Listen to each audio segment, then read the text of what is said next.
নমস্কার বন্ধুরা, আজকে চলে আসলাম সোনারপুর ঋতিকার বাড়ির সামনে আমি দাঁড়িয়ে আছি। তো এখন আমি ভেতরে ঢোকিনি, ভেতরে যাচ্ছি। নমস্কার, আমি হৈমন্তী দাস। আমাদের বাড়ি সোনারপুর রূপনগর। তো আমার মেয়ে হৃদিকার কথা অনেকেই জেনেছেন।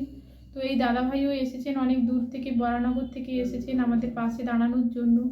তো ও এসএমএ টাইপ 1 নামক এক বিরল ব্যাধিতে আক্রান্ত, যার নাম স্পাইনাল মাস্কুলার অ্যাট্রফি। তো এই রোগের চিকিৎসা মূল্য অনেকটাই। তো সেই কারণে আমরা জনসাধারণের দ্বারস্থ হয়েছি, সকলের কাছে প্রার্থনা করছি, অনুরোধ জানাচ্ছি আমাদের পাশে দাঁড়ানোর জন্য। তো তার একটা ভ্যাকসিনের মূল্য 16 কোটি টাকা। তো ওর এই 9 মাস পেরিয়ে 10 মাসে পড়তে চলেছে। ও এখনও উঠে বসতে পারে না, হামাগুড়ি দিতে পারে না, উঠে দাঁড়াতে পারার চেষ্টা করার কথা, সেগুলো কিছু করতে পারছে না। যত দিন যাচ্ছে ওর শ্বাস নিতে সমস্যা হচ্ছে, খাবার গিলতে সমস্যা হচ্ছে। তো ডাক্তারবাবুরা জানিয়েছে যত দিন যাবে ওর শরীরের অবনতি ঘটতে থাকবে। তো যদি 1.5 বছরের মধ্যে ওই ভ্যাকসিনটা দেওয়া যায়, তবে ও আর 5টা বাচ্চার মতো স্বাভাবিকভাবে বেড়ে উঠতে পারবে।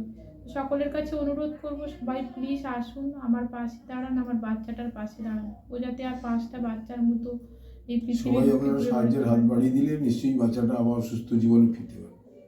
এটা ঋতিকার বাড়ি। তো তোমরা যেইটুকু পারবে তাদেরকে বাড়িতে গিয়ে সহযোগিতা করো।